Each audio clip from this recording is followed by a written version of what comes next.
বিসমিল্লাহির রহমানির রহিম।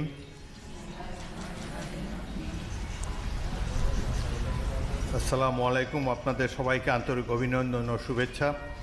এখন আপনাদেরকে শপথ বাক্য পাঠ করানো হবে। আপনারা অনুগ্রহ করে দাঁড়িয়ে শপথ পাঠ করার জন্য অনুরোধ করছি। আমি সংসদ সদস্য নির্বাচিত হইয়া সশ্রদ্ধ চিত্তে শপথ বা দৃঢ়ভাবে ঘোষণা করিতেছি যে আমি যে কর্তব্যভার গ্রহণ করিতে যাইতেছি তাহা আইন অনুযায়ী ও বিশ্বস্ততার সহিত পালন করিব। আমি বাংলাদেশের প্রতি অকৃত্রিম বিশ্বাস ও আনুগত্য পোষণ করিব এবং সংসদ সদস্য রূপে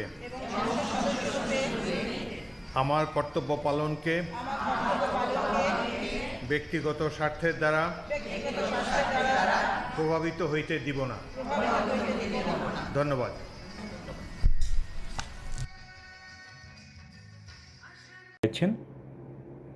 সাথে থাকুন আমাদের সাথে। প্রথমেই বিএনপির স্থায়ী কমিটির সদস্য,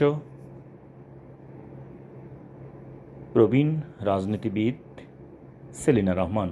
তিনি একসময় বিএনপির মন্ত্রী ছিলেন, এর আগেও সংসদে গিয়েছেন। তিনি হচ্ছেন সেলিনা রহমান।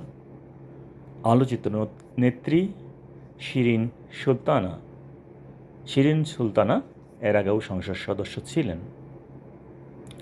রাশেদা বেগম হীরা জাতীয় সংসদে এর আগেও সংসদ সদস্য হিসাবে দায়িত্ব পালন করেছেন। রেহানা আক্তার রানু খুবই আলোচিত ছিলেন জাতীয় সংসদে, এর আগেও তিনি ছিলেন জাতীয় সংসদ সদস্য হিসাবে। নেওয়াজ হালিমা আর্লি, তিনিও বিএনপির একজন পরিচিত মুখ। রয়েছেন সুলতানা আহমেদ। এই দলে অংশীদার হওয়ার জন্য অনেকেই আসবে, অনেকে আসতেই পারে, চাইতেই পারে। এটা আমি বললাম যে গণতান্ত্রিক এখন ওই যে আমাদের হাইকমান্ডরা। হেলেন খান খুবই আলোচিত ছাত্রনেত্রী থেকে বর্তমানে উঠে আসা সংসদে, এর আগেও ছিলেন সংসদে হেলেন খান।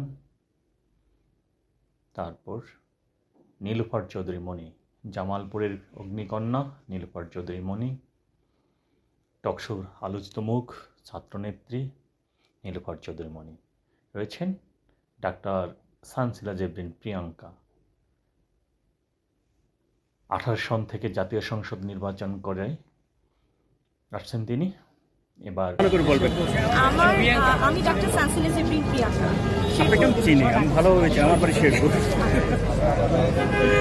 প্রিয়াঙ্কা শেরপুরের বাসিন্দা।